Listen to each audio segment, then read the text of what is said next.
नमस्कार, बहुत स्वागत है आपका। आपके साथ मैं आसिफ, मेरे साथ अस्मिता, और हम बात कर रहे हैं छत्तीसगढ़ मंत्रिमंडल की।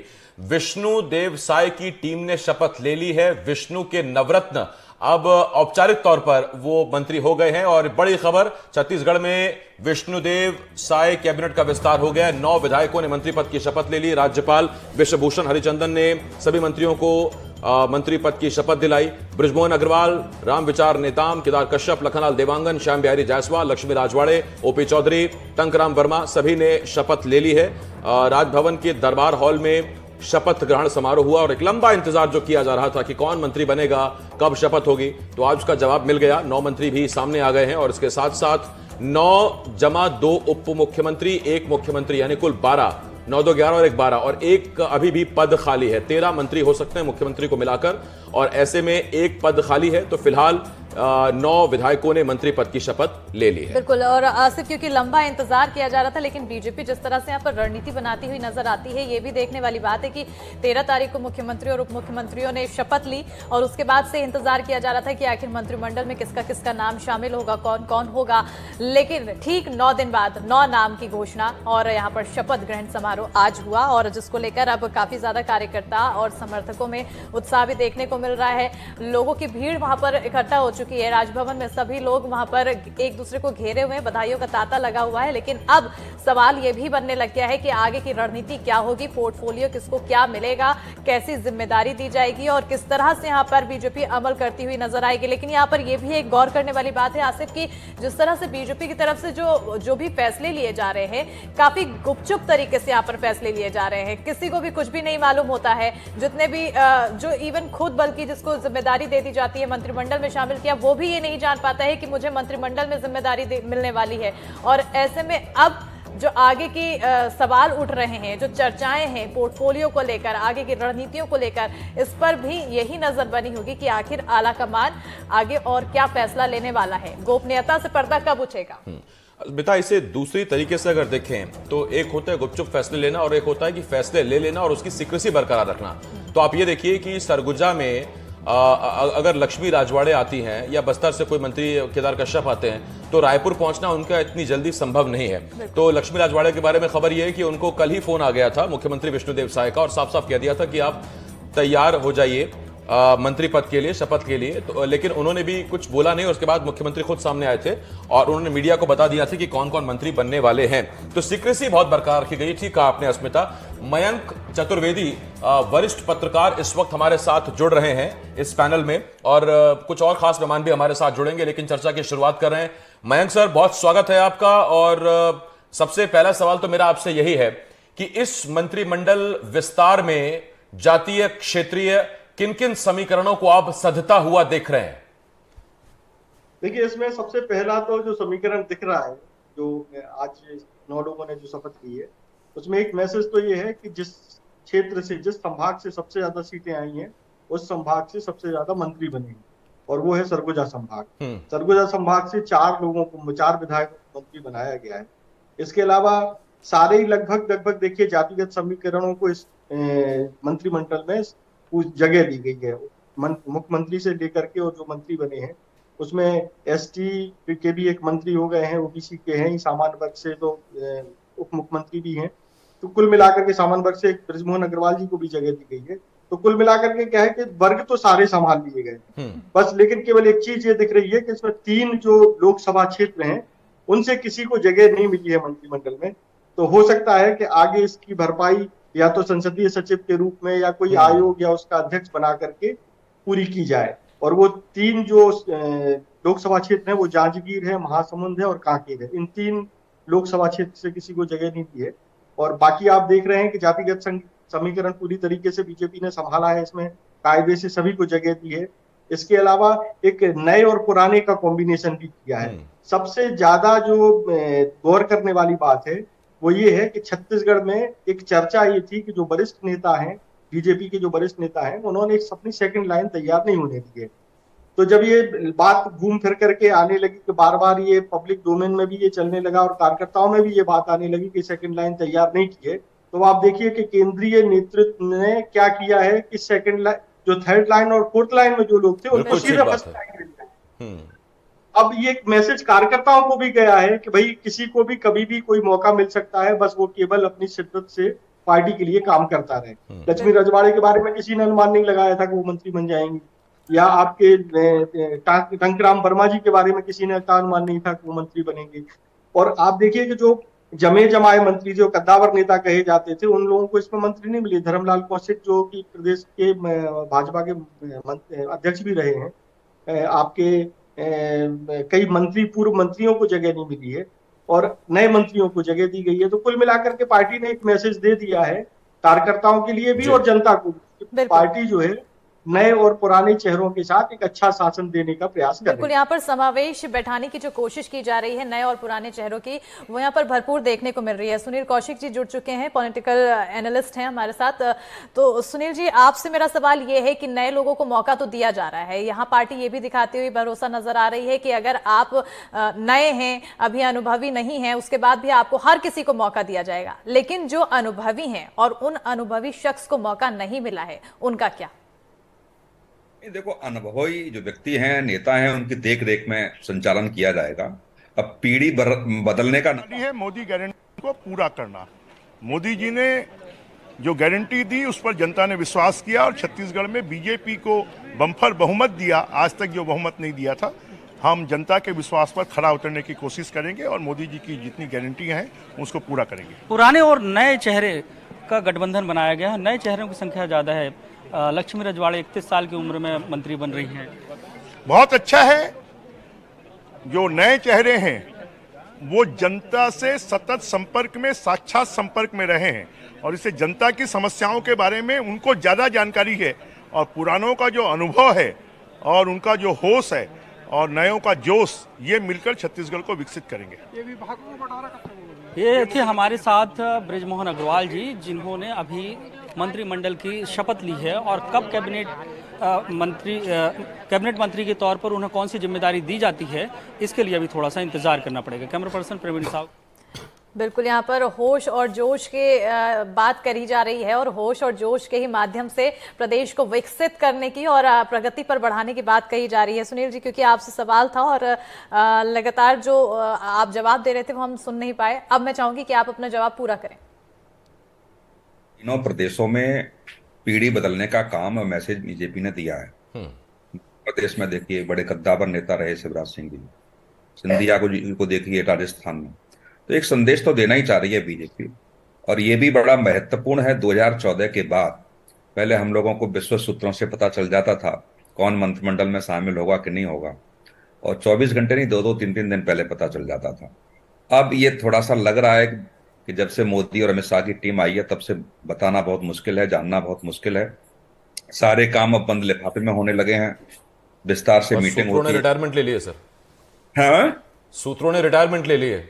सूत्रों ने रिटायरमेंट ले ली, कड़ाई कर दी गई है। बस जो लिफाफे में चलने लगा है ना आजकल, बंद होके जाएगा।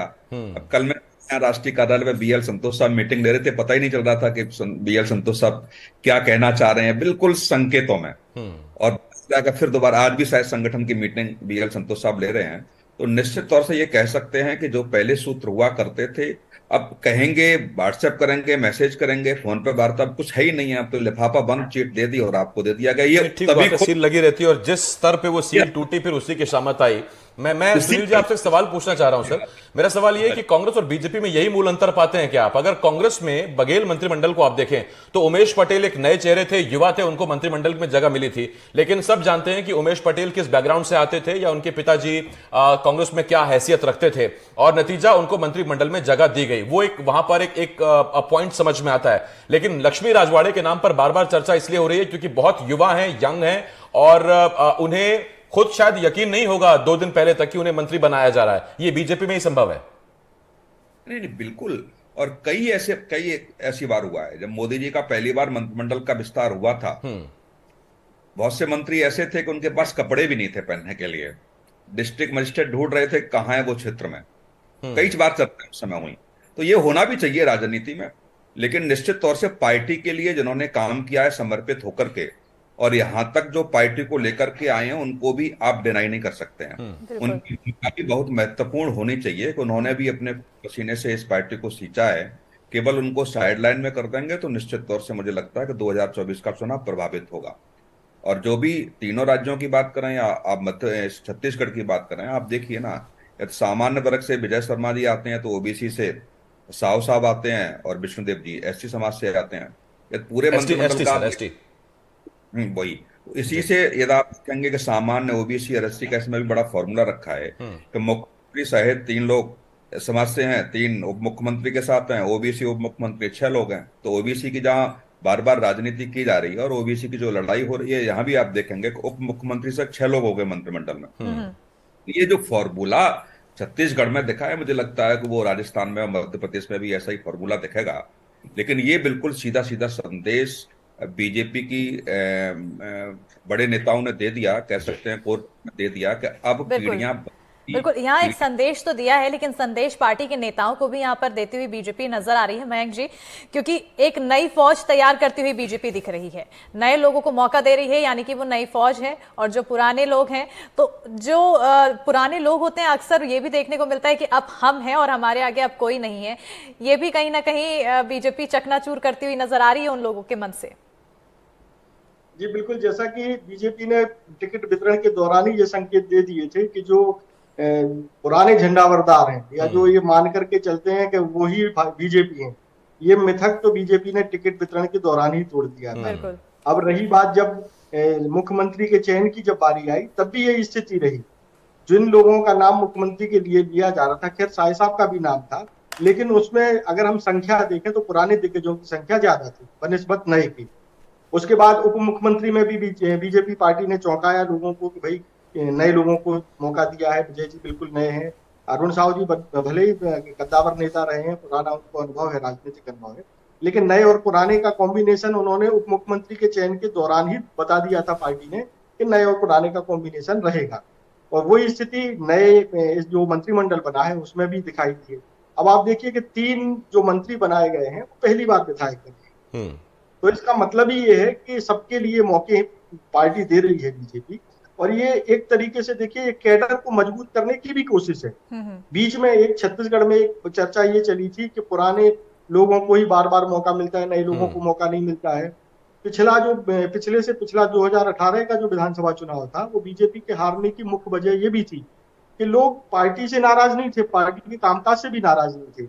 लोगों की नाराजगी यही थी कि बार बार उन्हीं चेहरों को लेकर के आ रहे हैं और उनके एटीट्यूड में भी बहुत ज्यादा जो है नकारात्मकता दिखाई देने लगी थी। इसीलिए बीजेपी 2018 का चुनाव हारी थी। हो सकता है कि उसी से बीजेपी ने ये सीख ली हो कि अब हमको किस तरीके से आगे कदम बढ़ाने हैं, किस तरीके से। अच्छा मयंक जी, मैं तो इस बात को सोच के थोड़ा सा अभी असमंजस में हूं कि सबसे पहले मुख्यमंत्री पद की शपथ हुई थी छत्तीसगढ़ में।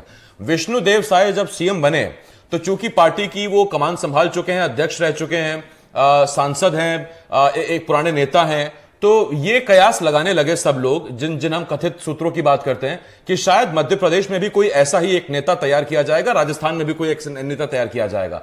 मध्य प्रदेश में 3 बार के विधायक उच्च शिक्षा मंत्री रहे, मोहन यादव सीएम बन गए।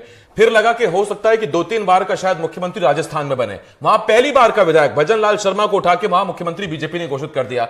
अब जब मंत्रिमंडल छत्तीसगढ़ का आज शपथ ले रहा है, क्या मन में चल रहा होगा मध्य प्रदेश और राजस्थान के विधायकों के?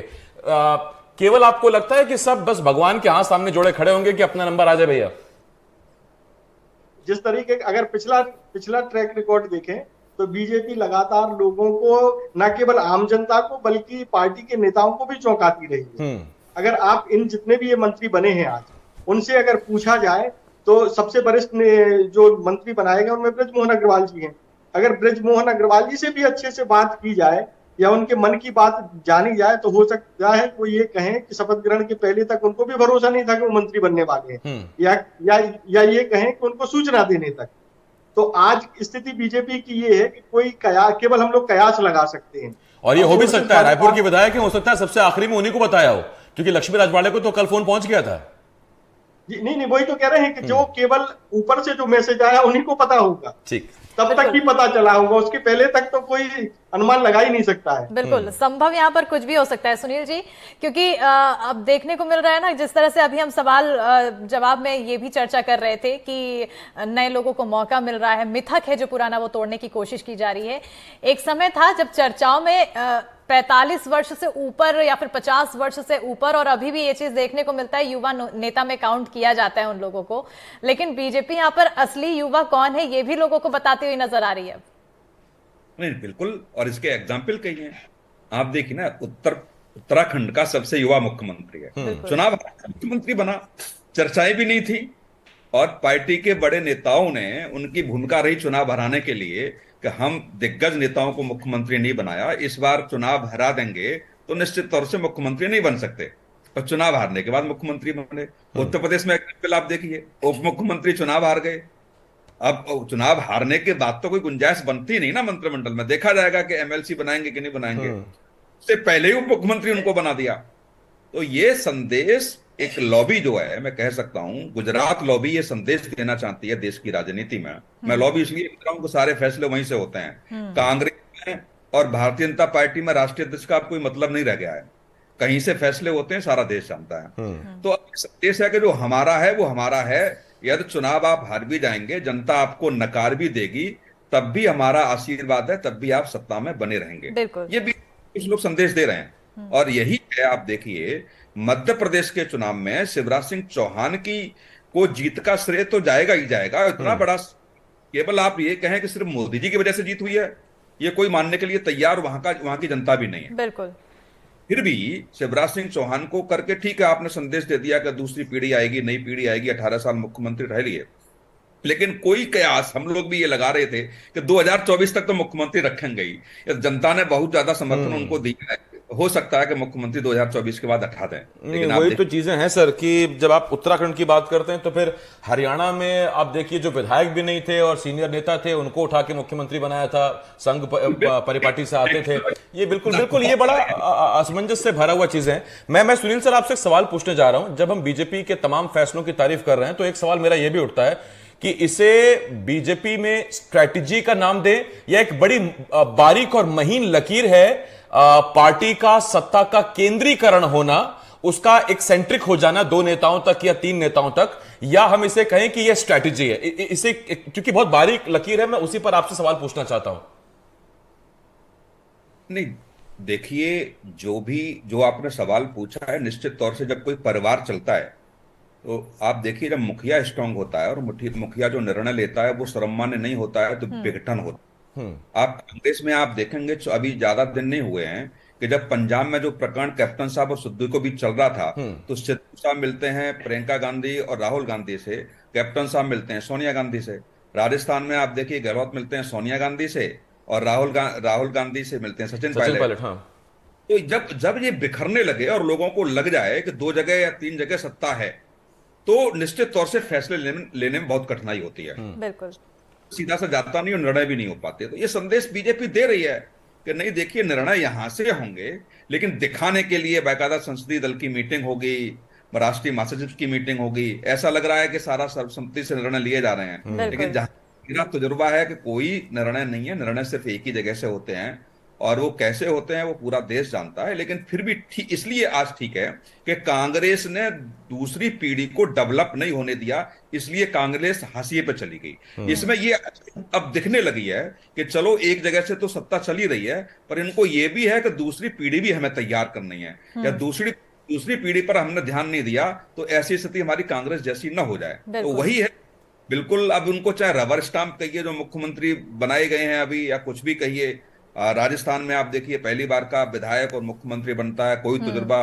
ब्यूरोक्रेसी का नहीं होगा, सत्ता चलाने का नहीं होगा, लेकिन सत्ता कहां से चलेगी सब जानते हैं। लेकिन ये एक ऐसा है कि जो कांग्रेस ने गलती की और कांग्रेस में अब भी वही हो रहा है। राहुल बिल्कुल गांधी ने बिल्कुल सुनील जी, इसलिए यही बार बार मैं कहती हुई नजर आ रही हूँ कि बीजेपी एक नई फौज तैयार करती हुई नजर आ रही है, और कुल मिलाकर देखा जाए तो ये बैकअप के तौर पर भी तैयार कर रही है कि जब आने वाले और समय होगा उस समय जो नई है वो फौज वो तैयार रहेगी, और जो अनुभवी है वो तो है ही लोगों के बीच। मयंक जी, एक सवाल कांग्रेस को लेकर भी है, क्योंकि अब कांग्रेस का जिक्र हुआ, कांग्रेस ने एक बड़ी गलती की है, लेकिन अब बीजेपी जिस तरह से अपनी जो फाइन लाइन के माध्यम से और बहुत ही गहन जो रणनीति यहाँ पर चलती हुई नजर आ रही है, कांग्रेस के लिए ये और भी ज्यादा मुश्किल होता चला जा रहा है। जो कांग्रेस पहले यहां थी वो अब धीरे धीरे और भी ज्यादा जो अंतर है वो बढ़ता चला जा रहा है।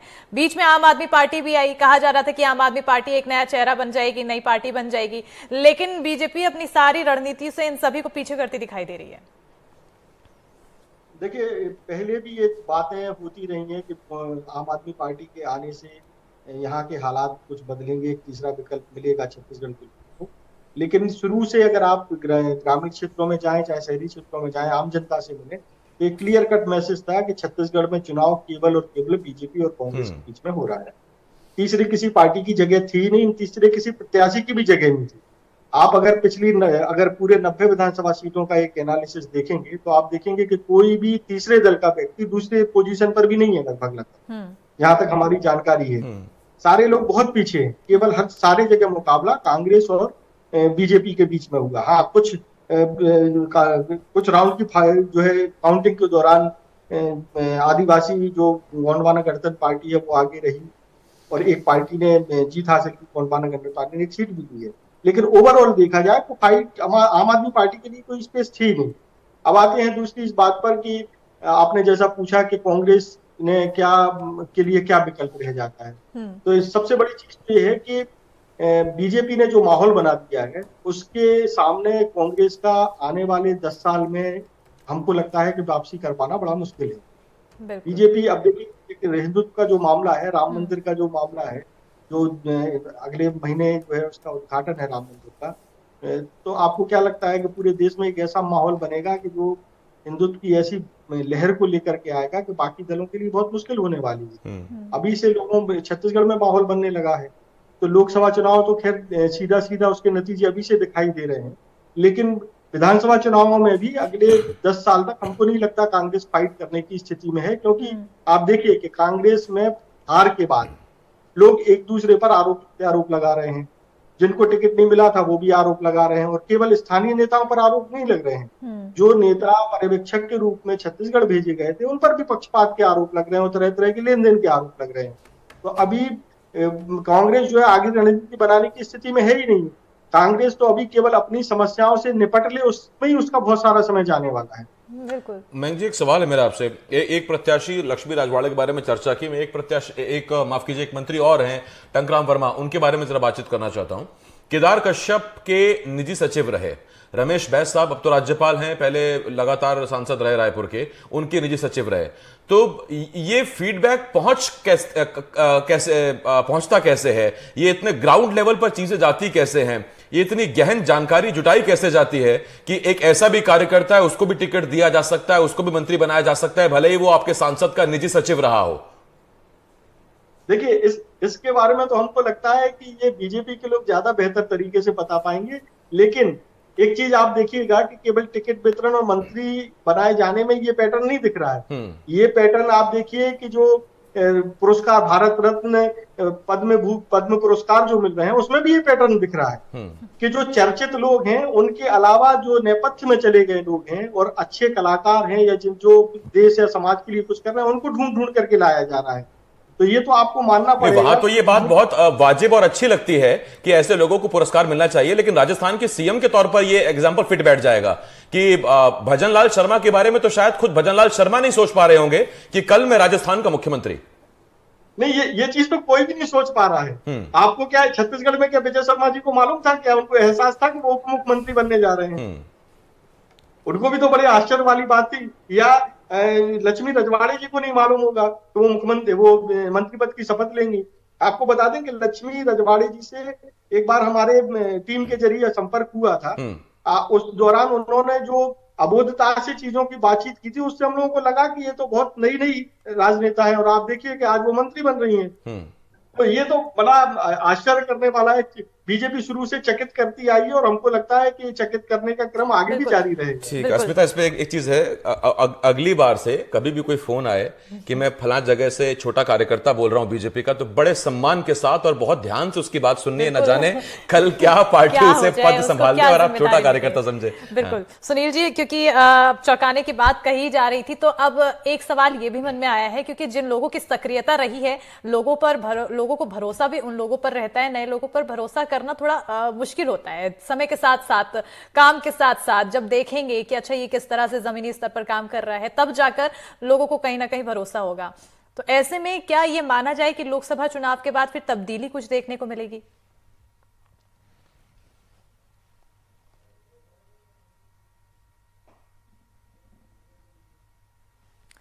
सर, क्योंकि आपकी आवाज हम तक नहीं पहुंच पा रही है, और तक जो जिम्मेदारी उनको दी गई थी, चाहे वो मुख्यमंत्री बना दिए गए हैं, तो है ना, ये जी। राष्ट्रीय नेतृत्व को पहले परखा है। चाहे आप राजस्थान के मुख्यमंत्री को ले लो, चाहे मध्य प्रदेश के ले लो, चाहे छत्तीसगढ़ के ले लो, इनको भी जिम्मेदारी दी गई है। तमाम राज्यों में जो अमित शाह की टीम का हिस्सा रहे हैं, इन जिम्मेदारियों को दिया उन्होंने, बड़ा अच्छे से ईमानदारी से उनका निर्वहन किया है। तो ये थोड़ा सा कहना मुश्किल होगा कि नहीं नहीं ऐसा नहीं है कि उठा करके आप ले आए।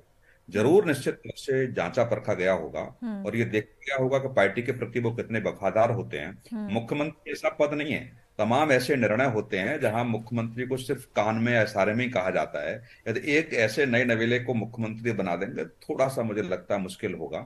और राष्ट्रीय नेतृत्व के साथ समन्वय बहुत जरूरी है। तमाम राज्यों के मुख्यमंत्री को ले लो बीजेपी के को, कि बिल्कुल पता ही नहीं चलता। आप देखिए ना, गुजरात में पूरा मंत्रिमंडल ही बदल दिया, क्या हुआ? तो ऐसा ऐसा इसलिए है कि कल इनको हटाना भी पड़ा, तो ये कुछ कहने विरोध करने वाले लोगों में से नहीं हो सकते हैं। परिस्थिति नहीं, अगर कर भी लेंगे तो इतना बड़ा जनाधार अभी तो फिलहाल नहीं है। हाँ, पद बड़ा है तो जनाधार बन ही जाएगा। और इसमें एक बात यह है कि गुजरात का तो हम मॉडल दे ही रहे हैं, लेकिन छत्तीसगढ़ भी अपने आप में एक बहुत बड़ी प्रयोगशाला तब साबित हुआ था जब सारी की सारी लोकसभा में 19 में सारे के सारे सांसद बदल दिए गए थे। इन पर हम चर्चा जारी रखेंगे। हमारे साथ दो खास मेहमान जुड़े हुए हैं। हमारे साथ मयंक जी हैं, सुनील जी हैं। मयंक जी वरिष्ठ पत्रकार हैं, सुनील जी पॉलिटिकल एनालिस्ट हैं। पहले मैं सुनील जी आपके पास आ रहा हूं। मध्य प्रदेश के लिहाज से यह बहुत बड़ी खबर है। सीएम मोहन यादव ने पीएम से और गृह मंत्री अमित शाह से जाकर दिल्ली में मुलाकात की है। मुझे लगता है कि यह सवाल पूछना फिजूल है कि वो नाम बताने गए हैं कि नाम पूछने गए हैं, लेकिन हां, मैं इतना जरूर पूछना चाहूंगा कि अब शायद अगली बारी एमपी की। देखो, ना नाम पूछने गए हैं, बताने गए हैं, वो लिफाफा लेने गए हैं। जी। किया जाएगा। हाँ। आज कल संतोष साहब मीटिंग ले रहे हैं, संगठन की मीटिंग ले रहे हैं, राजस्थान की भी है और मध्य प्रदेश की भी है। अब उस संगठन में क्या निकलेगा, कैसे चर्चा होगी, कल रात से भी विधायकों का आना शुरू हो गया था यहाँ पे, और संगठन के तमाम लोग भी हैं, संगठन महामंत्री भी यहीं डेरा डाले हुए हैं दिल्ली में। अब क्या निर्णय होगा, ये तो मुझे लगता है एक ही जगह से निर्णय होगा। बीएल संतोष साहब तो खैर ठीक है, संगठन का हिसाब है तो चर्चा करेंगे, दिखेगा भी मीडिया में कि महामंत्री ने मीटिंग ली है, लेकिन निर्णय सिर्फ और सिर्फ गृह मंत्री अमित शाह मोदी जी के यहाँ से ही होना है। और निश्चित तौर से ये ध्यान रखा जाएगा कि 2024 के समीकरण को कैसे साधा जा सके। तीनों राज्य बहुत महत्वपूर्ण है, और जब 2018 में जब भारतीय जनता पार्टी की इन राज्यों में हार हुई थी, लेकिन 2019 के चुनाव में जनता ने पूरा सपोर्ट किया था। और इस थोड़ा संगठन के हिसाब से होता है कि सारे लोगों को पता था हम लोग विपक्ष में बैठे हुए हैं तो इकट्ठे हो गए। अब सत्ता की लड़ाई है, तो ये लग रहा है बीजेपी के तमाम नेताओं को राजस्थान में, मध्य प्रदेश में, छत्तीसगढ़ में इतना नहीं है, लेकिन मध्य प्रदेश राजस्थान में ज्यादा है कि कुछ समीकरण बिगाड़ न देंगे। जो बड़े नेता हैं उनको दरकिनार किया गया है, तो थोड़ा सा भी सपोर्ट न करना कुछ सीटों पर प्रभाव डाल सकते हैं। इससे बीजेपी के तमाम नेता चिंतित भी हैं, और इस बात को लेकर के शिवराज सिंह को भी बुलाया गया, सिंधिया जी को भी बुलाया गया, चर्चा बड़े स्तर से हुई है, और वो बीच का रास्ता निकालने का प्रयास करेंगे। कि मैडम भी राजस्थान में चाह रही है एक लिस्ट लेकर के कि मेरे मंत्रियों को, मेरे लोगों को सम्मिलित किया जाए। शिवराज चौहान से क्या रहा है, उन्होंने खुल्लम खुल्ला कह ही दिया जो बातें होती हैं। शिवराज सिंह चौहान बड़े कूटनीतिक और बड़े नेता हैं, उन्होंने राजनीति को, देश की राजनीति को बहुत नजदीकी से देखा है। सारा कुछ इशारों में राष्ट्रीय नेतृत्व को उन्होंने कह दिया। समझने वाले समझ गए, कार्यकर्ता समझे हो, जनता ना समझी हो, लेकिन एक ऊपर उन्होंने दे ही दिया है कि उनको अब इतनी जल्दी रिटायर नहीं किया जा सकता, साइडलाइन नहीं किया जा सकता। उनकी भी जनता में वही पहुंच है जो देश में मोदी जी की है। तो अब देखा क्या विस्तार से चर्चा होती है, उनके लोगों को रखा जाएगा कि नहीं रखा जाएगा। या संगठन में कोई फेरबदल होना है क्या, या इसके चुनाव को लेकर के कोई ऐसा न हो कि गुटबंदी हो जो राजस्थान और मध्य प्रदेश में देखने को मिली कांग्रेस में। तो तमाम परिस्थितियां हैं, उन परिस्थितियों को ध्यान में बिल्कुल, रखते परिस्थितियों पे अगर गौर करें मयंक जी, तो अगर हम छत्तीसगढ़ की बात करते हैं और मध्य प्रदेश की और जब रुख करते हैं तो छत्तीसगढ़ से मध्य प्रदेश काफी अलग हो जाता है। यहाँ पर सक्रियता दुगनी हो जाती है उन नेताओं की जो अभी तक चलन में चले आ रहे हैं। शिवराज सिंह चौहान, बिल्कुल उन्हें पीछे नहीं लिया जा सकता, अभी भी महिलाएं भावनात्मक हो जाती हैं, उनका रवैया देखने को मिलता है, आंसुएं बहने लगते हैं। तो ऐसे में अब छत्तीसगढ़ के ही तर्ज में मध्य प्रदेश में भी मंत्रिमंडल में नाम शामिल होते हुए दिखाई देंगे, या फिर जो पुराने और नए का कॉम्बिनेशन है उसमें शिवराज सिंह चौहान को कहीं मौका मिल सकता है? जैसा कि छत्तीसगढ़ में आपने देखा कि नए और पुराने का कॉम्बिनेशन है, तो जरूरी नहीं है कि वहां भी ऐसा ही पैटर्न दिखाई दे। बिल्कुल, क्योंकि छत्तीसगढ़ में एक पुराने नेता को मुख्यमंत्री बनाया गया, लेकिन वहां जो है नए चेहरे को, वो भी 3-4 बार के विधायक, उनको मंत्री बनाया गया। तो अब एक कोई पैटर्न अगर हम पकड़ना चाहें कि इसी पैटर्न पर बीजेपी काम करेगी, ये बड़ा मुश्किल हो गया है। हाँ, ये बात अलग है कि एक कुछ नया करेगी। बीजेपी का एकमात्र उद्देश्य दिखाई देता है, ये बीजेपी का नहीं, हमको लगता है कि सभी राजनीतिक दलों का होता है। जिस तरीके से किसी भी व्यापार का एकमात्र उद्देश्य लाभ कमाना होता है, उसी तरीके से राजनीतिक दलों का एकमात्र उद्देश्य कुर्सी पाना होता है। तो बीजेपी उस पैटर्न पर पूरी तरीके से काम कर रही है, वो समर्पित भाव से काम कर रही है। तो उसको जो है कुर्सी चाहिए किसी भी तरीके से, तो उसके लिए वो उपयोगी लोगों को, जो उसके उद्देश्य को पूरा कर सके, उन लोगों का चयन करती है।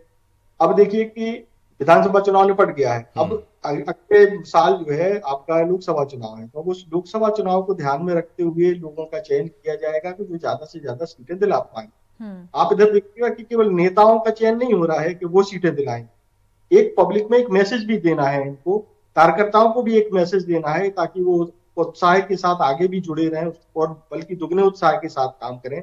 पब्लिक को ये लगे कि हाँ, ये पार्टी जो है सबको मौका दे रही है, विकास का काम कर रही है, हिंदुत्व के मुद्दे पर आगे जा रही है। क्योंकि आप देखिए कि हिंदुत्व के मुद्दे को हल्के से नहीं लिया जा सकता है, और बीजेपी बहुत ही सधे कदमों से हिंदुत्व की ओर बढ़ रही है, और उसी का ये परिणाम है कि जो बीजेपी के पक्ष में जो चुनाव नतीजे आ रहे हैं। और विजय शर्मा उसका बहुत बड़ा एग्जाम्पल है, या फिर ईश्वर साहू भुवनेश्वर के पिताजी जो विधायक बने, वो एक बहुत बड़ा एग्जांपल है। और विजय शर्मा का पहली बार में विधायक चुने जाना, उप मुख्यमंत्री बनना, ये भी एक एग्जांपल है। ये जो चौंकाने वाले फैसले हैं, इस पर तो मैं पहले भी कई बार कह चुका हूं कि मयंक जी, सुनील जी, अगर हम कौन मंत्री बनेगा इस पर सट्टा वट्टा खेलने की कोशिश करें, हालांकि बुरी बात है, लेकिन कसम से घर बिकवा देंगे। जिस तरह के नतीजे आते हैं या चीजें आती है, कुछ नहीं बचेगा अपने हाथ में, तो बिल्कुल नहीं खेलना है। सेहत के लिए भी ठीक नहीं और आर्थिक तौर पर भी ठीक नहीं। मेरा सवाल मयंक जी आपसे यह है कि ये जब हम first leadership, second line, third bench की बात जब करते हैं, तो कहीं ऐसा तो नहीं कि जो पहली बेंच थी उसके नेताओं को अब तक मौका मिल रहा था, सेकंड बेंच वाले अपनी बारी का इंतजार कर रहे थे, लेकिन वो बाईपास रोड निकल गई, वो सीधा जाके थर्ड या फोर्थ बेंच पे चली गई, सेकंड वाले देखते रह गए कि गाड़ी कब निकल गई, पता ही नहीं चला, अपन मंत्री कब बनेंगे। नहीं, देखिए इसमें सेकंड लाइन तो बीजेपी में तैयारी नहीं हो पाई। आप देखिए कि छत्तीसगढ़ के कई जिले ऐसे हैं जहां आज भी जो है जिलाध्यक्ष नियुक्त नहीं हो पाया, कार्यकारी जिलाध्यक्ष काम कर रहा है। वो आपसी खींचतान का ही नतीजा था।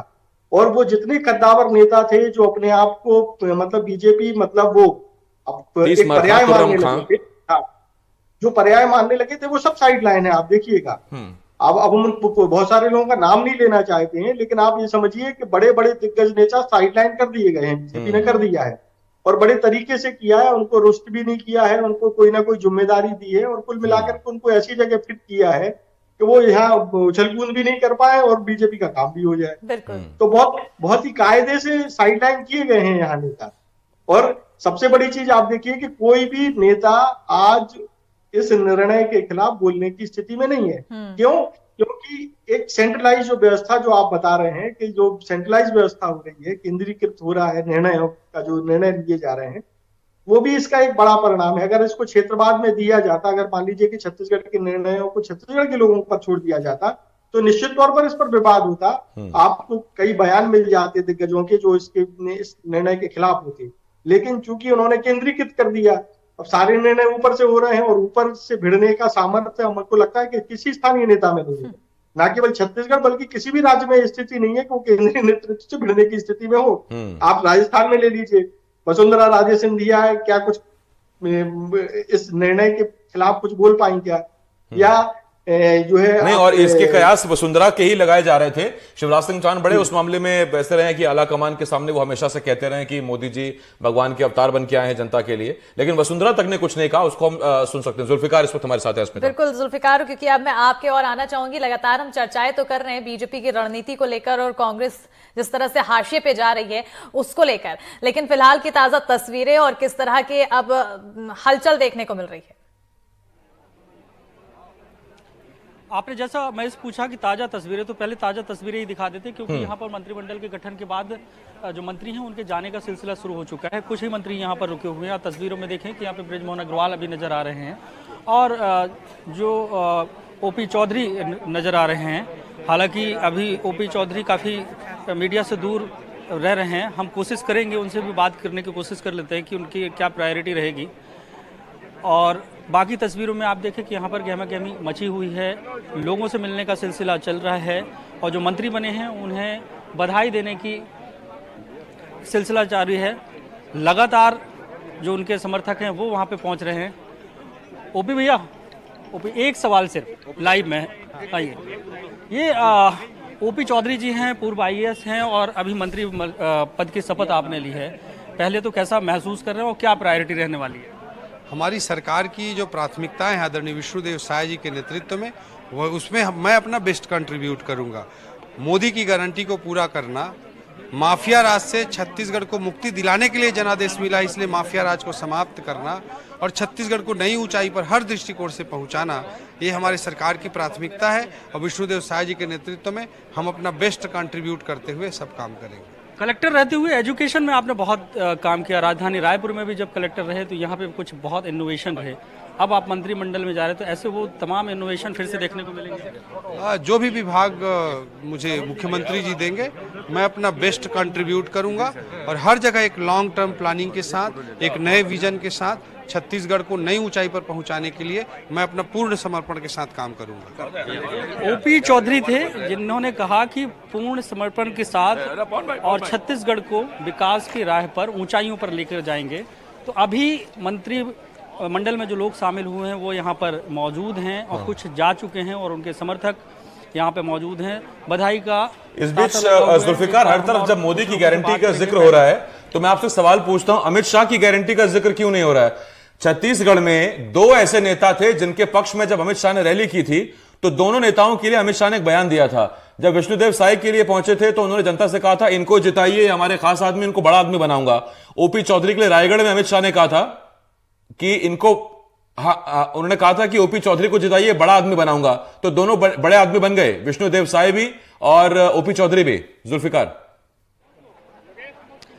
बिल्कुल आसिफ, जो केंद्रीय गृह मंत्री अमित शाह ने वादा किया था और जो सभा में कहा था वो वादा पूरा हुआ है, क्योंकि ओपी चौधरी को लेकर कई सारे कयास लगाए जा रहे थे। जब उनकी रैली में केंद्रीय गृह मंत्री अमित शाह ने ये कहा कि इनको आप जिताइए और इन्हें बड़ा आदमी बनाने की जिम्मेदारी हमारी है, तो उसके बाद से ये कयास लगने लगे थे जब 3 तारीख रिजल्ट आए कि ओपी चौधरी एक बड़ा चेहरा हो सकते हैं। तो पहली बार के विधायक बने हैं तो मंत्रिमंडल में उन्हें शामिल किया गया। विष्णुदेव साय को ये कमान सौंपी गई है, अरुण साव को उप मुख्यमंत्री बनाया गया है। तो ये समीकरण भारतीय जनता पार्टी में ही हो सकते हैं और भारतीय जनता पार्टी जब कैंपेन शुरू करती है, चुनाव लड़ना शुरू करती है, तो तमाम समीकरणों को बहुत माइन्यूटली उस पर एनालिसिस करती है और उसका अध्ययन करने के बाद निर्णय लिए जाते हैं। अभी भी अगर इस मंत्रिमंडल की हम चर्चा करें तो इस मंत्रिमंडल को भी आप देखें तो सभी वर्गों को साधने की कोशिश की गई है। साहू समाज को भी साधने की कोशिश की गई, तो देवांगन समाज को साधने की कोशिश की गई, रजवाड़े समाज को, तो ये तमाम ओबीसी वर्ग में भी अलग अलग वर्ग से हैं। और आदिवासियों के जो मंत्री हैं उनमें भी से देखें तो आदिवासियों में भी जो अलग अलग आदिवासी होते हैं उन समाज का प्रतिनिधित्व दिया गया है। तो इस तरीके से क्षेत्र के साथ साथ जातिगत समीकरणों को साधने की कोशिश है ताकि 2024 का जो लक्ष्य है 11 में 11 जीतना, उसको हासिल किया जाए। और तस्वीरें देखें कि अरुण साव जी यहाँ पे मौजूद हैं, उनसे मिलने वालों का सिलसिला जारी है। अरुण जी आपको साव जी आपको बहुत बहुत बधाई। मंत्रिमंडल का विस्तार हो गया, आप क्या कहेंगे कि नई टीम मिल गई? एक बेहद संतुलित टीम, अनुभवी और दिग्गज नेता, वहीं दूसरी ओर ऊर्जावान प्रतिभावान युवाओं को भी अवसर मिला है। तो बेहद संतुलित टीम हमारी सरकार की बनी है। हमारी सरकार छत्तीसगढ़ की जनता की इच्छा और आकांक्षाओं की पूर्ति के लिए काम करेगी। एक खुशहाल छत्तीसगढ़, एक समृद्ध छत्तीसगढ़, एक विकसित छत्तीसगढ़ बनाने का काम हम करेंगे। निश्चित रूप से मोदी की गारंटी जो हमने छत्तीसगढ़ की जनता को दिया है, एक एक गारंटी को पूरा करने का काम हम करेंगे। दिल्ली जाने की भी आज बात हो रही थी कि मंत्रिमंडल के विस्तार के बाद दिल्ली जाएंगे, दिल्ली में बैठक है मुख्यमंत्री और आप भी उसमें जाने वाले। दिल्ली में 2 दिवसीय राष्ट्रीय पदाधिकारी बैठक है, तो जो अपेक्षित पदाधिकारी हैं, राष्ट्रीय पदाधिकारी, प्रदेश अध्यक्ष, ये उस बैठक में जुल्फिकार, विभागों का बंटवारा कब तक? मुख्यमंत्री जी और हम दोनों उप मुख्यमंत्री, प्रधानमंत्री एवं राष्ट्रपति और कुछ अन्य प्रमुख नेताओं से हमारा मिलने का कार्यक्रम है। उसके लिए हम शाम को जाएंगे। विभागों का बंटवारा कब हो जाएगा? बहुत जल्दी हो जाएगा, बहुत जल्दी। आसिफ, बहुत जल्द विभागों का बंटवारा हो जाएगा, उप मुख्यमंत्री अरुण साव का कहना है। और दिल्ली जाने की बात भी कही कि दिल्ली में 2 दिवसीय बैठक है, उस बैठक में छत्तीसगढ़ के मुख्यमंत्री और उप मुख्यमंत्री शामिल होंगे। लेकिन अभी विभागों के बंटवारे को लेकर जैसे पहले भी चर्चा हो रही थी कि दिल्ली में तय होगा और दिल्ली जाने वाले हैं, लेकिन कितना समय जाएंगे अभी उस बात को उन्होंने नहीं कहा है। जी आसिफ। बिल्कुल, कहीं ना कहीं यहाँ पर अब वही जो गोपनीयता है वो बरकरार रखने की कोशिश नेताओं द्वारा की जा रही है। सुनील जी, आपकी ओर अगर आऊं मैं, और क्योंकि हम अभी वादों पर बात कर रहे थे, जो अमित शाह वादे करके गए थे और वो वादों को अमल में भी लेकर आए हैं, तो कहीं ना कहीं ये भी देखने को मिलता है कि एक हिंट है वो जनता के बीच छोड़ती हुई बीजेपी नजर जरूर आती है, लेकिन वो हम पकड़ नहीं पाते। देखो, सबसे महत्वपूर्ण एक है, कल मेरी कई बीजेपी के नेताओं से बात हुई। मोदी की गारंटी, जो भी चुनाव के समय मोदी जी ने वायदा किया है, या तो लोकसभा चुनाव से पहले वो धरातल पर नहीं उतरे और जनता ने महसूस नहीं किए, तो निश्चित तौर से लोकसभा की डगर बहुत कठिन बीजेपी के लिए हो जाएगी। खुद मोदी जी ने जाके कहा, अभी आपने स्पीच में 2 दिन पहले देखा कि मोदी की गारंटी है। ऐसी स्थिति बनती है कि जो भी ब्लूप्रिंट बीजेपी तैयार कर रही है, और वो राष्ट्रीय नेतृत्व में जो कुछ टीम कैबिनेट के लगाए गए हैं, उनके साथ संगठन के भी हैं, जिसकी BL संतोष साहब स्वयं देख रहे हैं। ये इस बात को लेकर के बीजेपी चिंतित है और चिंतित होना भी चाहिए। कांग्रेस के पास तो कुछ खोने को है नहीं है। गारंटी के लिए 2018 में आप चुनाव हारे थे, इसलिए 2019 में बहुमत मिला कि आपने ऐसा कोई वायदा नहीं किया, और वायदा जो भी किए वो आपकी प्रदेशों में सरकारें नहीं थी, तो जनता का दबाव नहीं था। अब जनता का दबाव होगा कि जो चुनाव की रैली में, अच्छा समय थोड़ा सा ज्यादा हो जाता है तो जनता भूल जाती है। अभी बहुत समय नहीं, जल्दी में लोकसभा का चुनाव होगा, 6 महीने भी नहीं होंगे। तो विधानसभा के चुनाव के बाद या तो लोकसभा का चुनाव है, और जो आप चुनाव के समय में मोदी जी ने खुद वायदे किए जा करके, और विपक्षी आरोप लगा रहा है कि मोदी जी तो हवाई बातें करते हैं, कुछ जमीन पर उतरता नहीं है। तो ये थोड़ा सा देखना पड़ेगा बीजेपी को कि कम से कम ऐसे, चाहे वो 2 या 4 स्कीम बहुत तेजी से लागू करे। बिल्कुल ठीक है सर, ये बड़ा सवाल है। ये सवाल मैं अपने सहयोगी जुल्फिकार से पूछ लेता हूं, क्योंकि जिनको लागू करना है वो उन्हीं के साथ मौजूद हैं। जुल्फिकार, आपके पास आ रहा हूं। एक चुनौती बीजेपी के लिए यह है कि मोदी की गारंटी तो ठीक है, लेकिन गारंटी अमल में दिखनी चाहिए, और वक्त बचा है बहुत कम, क्योंकि मार्च अप्रैल के आसपास चुनाव होगा, उससे पहले आचार संहिता लग जाएगी, आप बड़ा काम कोई कर नहीं पाएंगे। तो आपके पास ये ठंडी का सीजन बचा है, इसी में आपको गरम काम करना है। चलिए, हमारे सहयोगी तक ये आवाज नहीं पहुंच पाई है, लेकिन मयंक जी, अब यही सवाल आपसे भी। देखिए, जो आप जल्दीबाजी का जो मामला बता रहे हैं कि जल्दी बीजेपी सरकार को काम करना होगा छत्तीसगढ़ में, हमको लगता है कि इसकी कोई जरूरत दिख ही नहीं रही है। अभी बीजेपी जो राम मंदिर का जो मुद्दा लेके आने वाली 22 तारीख को जो राम मंदिर का जो उद्घाटन होने वाला है, उससे एक ऐसी लहर उठेगी जो बीजेपी के पक्ष में चली जाएगी, और उसका लाभ उनको लोकसभा चुनाव में मिल जाएगा। हाँ, ये बात तो ठीक है। तो मयंक जी, राम नाम से बीजेपी तर जाएगी या कुछ काम वाम भी चाहिए होगा साथ में? नहीं, आप देखिए, काम के बिना तो कुछ नहीं होता है, लेकिन आप भावनाओं को भी समझिए, लोगों की भावनाओं को भी समझिए। आप ग्रामीण क्षेत्रों में आप जब जाते हैं, छत्तीसगढ़ के, देश के किसी भी ग्रामीण क्षेत्रों में, और जिसको आप ये समझते हैं कि इस व्यक्ति को राजनीति की कोई समझ नहीं है, वो भी ये कहता है कि राज्य में तो हम किसी को भी वोट देंगे, लेकिन केंद्र में हम मोदी जी को वोट देंगे। और राज्य में भी जो वोट मिला है, आप ये समझ लीजिए कि वो मोदी जी के नाम पर ही मिला है। अगर हम व्यक्ति के पर्सनल आचरण पर या उसके एटीट्यूड पर, जो परफॉर्मेंस पे जाते, तो हो सकता है कि बहुत सारे विधायक चुनाव नहीं जीत पाते जो बीजेपी के जीत करके आए हैं। ये पूरा जो वोट है वो केवल मोदी के नाम पर मिल रहा है बीजेपी को। और बीजेपी ने ये परसेप्शन बना भी दिया है। आप देखिए कि छत्तीसगढ़ में जो भी होर्डिंग लगे वो मोदी की गारंटी वाले ही लगे हैं, या जो प्रचार सामग्री इस्तेमाल की गई उसमें भी मोदी के फोटो का इस्तेमाल किया गया और मोदी की गारंटी दी गई है। तो पूरा जो विधानसभा चुनाव है मोदी की गारंटी पर जो है छत्तीसगढ़ में जीता गया है। जी, मोदी की गारंटी पर तो यहाँ पर चुनाव लड़ा ही जा रहा है, लेकिन साथ ही साथ जो राष्ट्रीय के साथ साथ प्रदेश स्तर के जो नेता हैं जो अपना नाम ऊंचा कर रहे थे, ये भी एक संदेश देने की कोशिश की गई है कि मोदी जी के आगे आप लोग कुछ भी नहीं रहोगे और आने वाले समय में ऐसा सोचना भी नहीं। ये कहना परसेप्शन तो ठीक है ये आपका, ये लोगों को मैसेज दे दिया गया है। खासतौर पे देखिए जब दिग्गजों को किनारे किया गया तो ये मैसेज तो उनके पास ऑलरेडी चला गया। ये मैसेज तो चला गया कि भाई यहाँ केवल नेता मोदी जी हैं और मोदी जी और होना भी ये चाहिए, क्योंकि देखिए जब चुनाव ही मोदी जी के नाम पर जीता जा रहा है तो फिर स्थानीय नेतृत्व का उतना जब प्रभाव नहीं है तो फिर निश्चित तौर पर मोदी जी को श्रेय दिया जा रहा है या वो ले रहे हैं तो उसमें कोई बुराई भी नहीं। बिल्कुल, कहीं ना कहीं यहाँ पर अब जो लगातार बात की जा रही है, चर्चा की जा रही है और मोदी की गारंटी और लगातार इसी की हर तरफ आवाज सुनाई दे रही है और इसी के तहत जो बीजेपी फैसले लेते हुए दिखाई दे रही है। अब आने वाले समय में मध्य प्रदेश के मंत्रिमंडल को लेकर इंतजार रहेगा। छत्तीसगढ़ के मंत्रिमंडल को हमने देख लिया, 9 रत्न हैं, अब कितने रत्न मध्य प्रदेश को मिलेंगे ये भी देखने वाली बात होगी। बहरहाल बहुत बहुत शुक्रिया मयंक जी हमारे साथ जुड़ने के लिए, सुनील जी हमारे साथ जुड़ने के लिए और तमाम इस चर्चाओं में सहभागिता निभाने के लिए।